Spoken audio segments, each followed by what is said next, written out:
I swear I'm a film critic. Hello, movie people. Welcome to a new episode of the CineGuy. I'm your host, Steven Angulo, and let's talk film.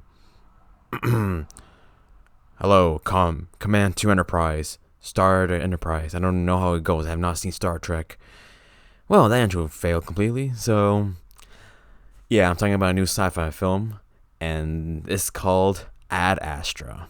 Now, if you've seen like the trailer and the previews for this movie, you will know that this looks incredible. Or it's a new science fiction like epic film, and there's like so many expectations to like going on with how this movie's gonna turn out. Now, I saw the film and let me just say, if you were expecting like a high octane action sci-fi flick like Star Wars, no, not this one. Or perhaps a thrilling space adventure like Interstellar, filled with like, adventure and peril and who knows if they're gonna survive this. Nope, guess again.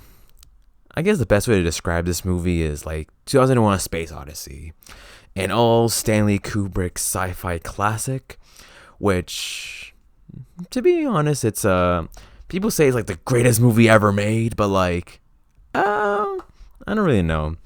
It was very like chill, visually spectacular, that's for sure. Especially for the 70s, those visuals were just incredible, and also the acting is incredible as well. And that's exactly what you're getting from Ad Astra. It mostly focuses on like visuals, cinematography, and acting. Which, let me just say, the acting is incredible in this film.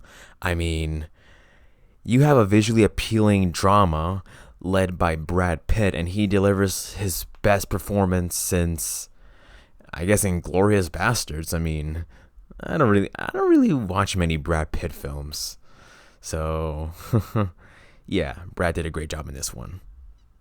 Now, I will confess this. Like 2001, it is a little boring and confusing at times. I mean, in that film, the only thing I enjoyed was the 70s visuals and HAL 9000. I'm telling you, HAL is the greatest robot ever next to C-3PO and R2.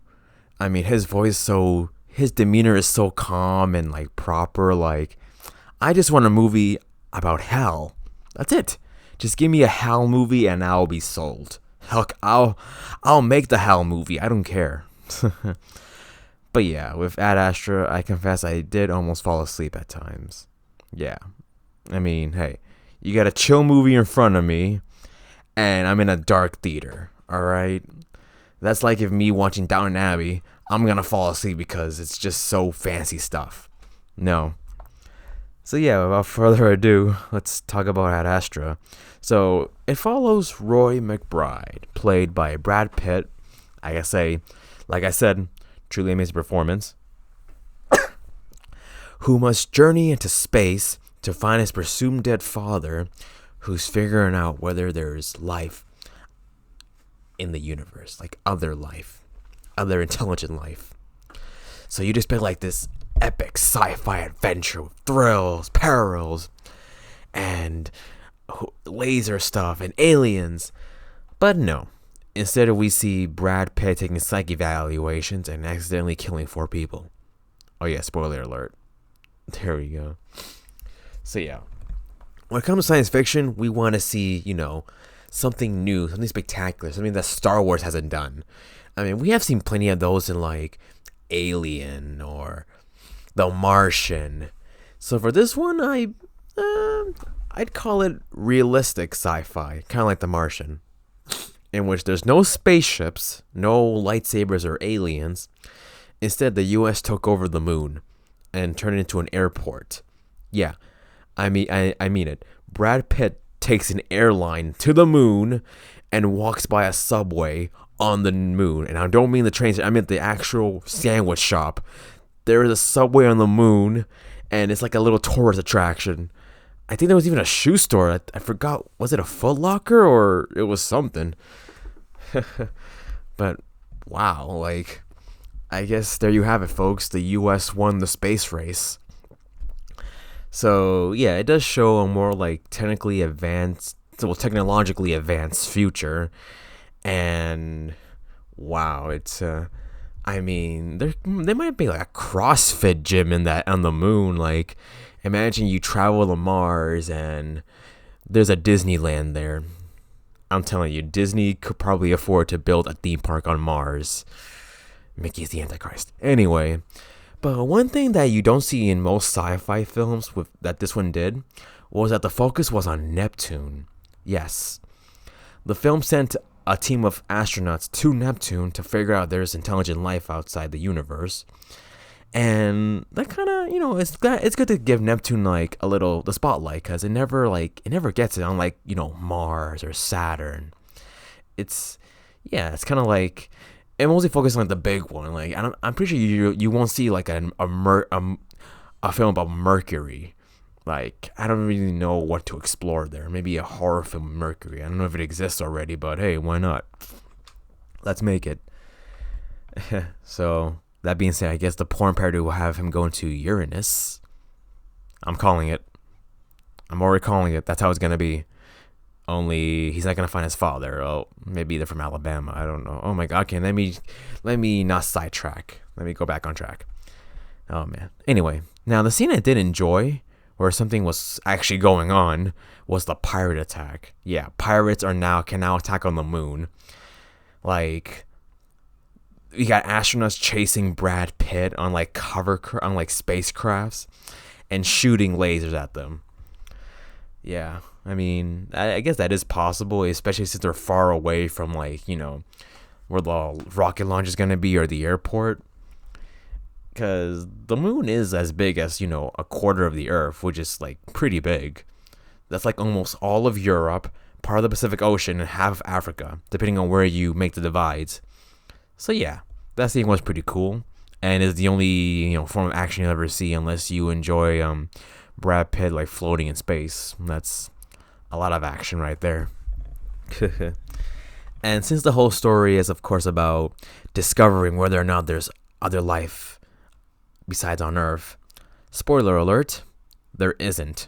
Roy's dad, played by Tommy Lee Jones, which, let me just say, it's incredible to see him in a sci-fi film that isn't space cowboys or him shooting aliens. But, so yeah, he did a great performance. It was a really good performance there. He didn't find anything at all. No, he was so obsessed over nothing.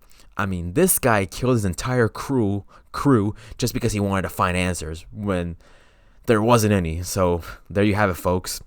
We are the smartest beings on Earth. Well, not just Earth, in the universe. There we go. The end. Goodbye. Farewell. Now we still here. But yeah, I did mention the film did get boring at times. But that's because it isn't meant to be like an epic blockbuster like Martian or Interstellar. No, it's more of an artistic film. Alright, meant for its incredible acting, stunning visuals, gorgeous cinematography, and good storytelling. Like, this is the stuff that the Oscars, like, they drool over. They love this kind of stuff. Alright, this is some cinematic achievement right here. I mean, yeah, some people will find it entertaining, but hey, it is a work of art.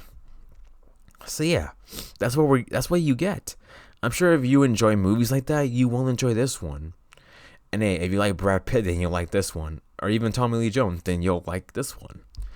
So overall, go watch this movie for a more chill time at the movies. I do recommend it in IMAX. The visuals and the audio will be way more stunning. Like, it's kind of like you don't watch a Christopher Nolan film in regular format. Even that's what I did with like the Batman films and like Interstellar and Dunkirk. Well, no, actually, Dunkirk I saw in IMAX. No, you gotta watch Christopher Nolan films in IMAX simply because of their the effects and that goes with it.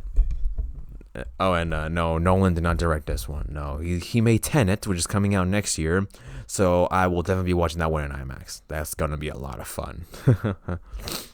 Oh man, yeah, this is kind of a short. There's a lot to talk about. I think like the main theme of this movie is all about finding yourself. Like figuring out answers, or like, because Brad Pitt wanted to know why Tommy Lee Jones left him, like abandoned him, like for nothing.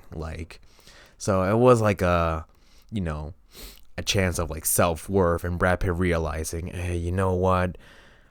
There's more to life than this, because he did have some problems with his wife, and he didn't get to fix things with her until the end of the film.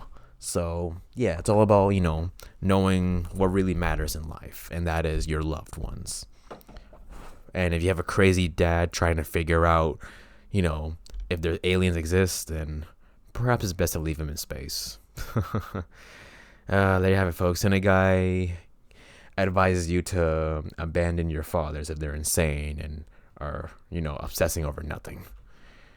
Well, this is an interesting episode. I just gave the weirdest advice ever, and told you the meaning of life. So yes, that's a success on my book. So my final rating is going to be 8.7 psyche evaluations out of 10 baboons eating astronauts. Yeah, that happens. You think with that scene, like Brad Pitt and this little crew of people that he has, they investigate a distress call in a little nearby spaceship.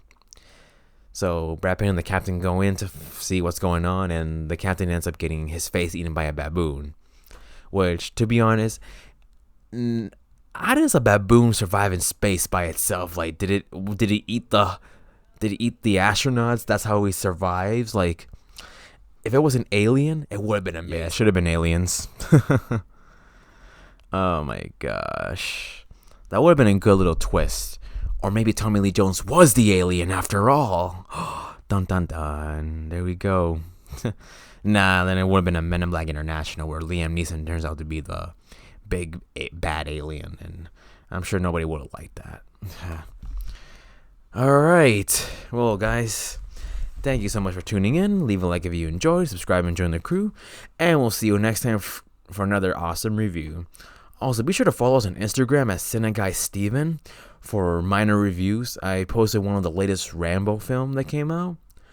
I guess if you're into over the top gory violence, you'll like this one, I guess. Oh, one thing's for sure, your father will like this one. I know, my dad likes Rambo. Oh, and be sure to check out this podcast I'm a part of called Real Movie News and Reviews. It's on CernPOV.com, and I host a show with my good buddy Hans Martin Jr., who's known as the Real Movie Critic. Do check out his blog and his Twitter as well, at Real Movie Critic. Link is in the description for the podcast. All right, guys, until next time, this is Steven Angulo signing off. That's a wrap.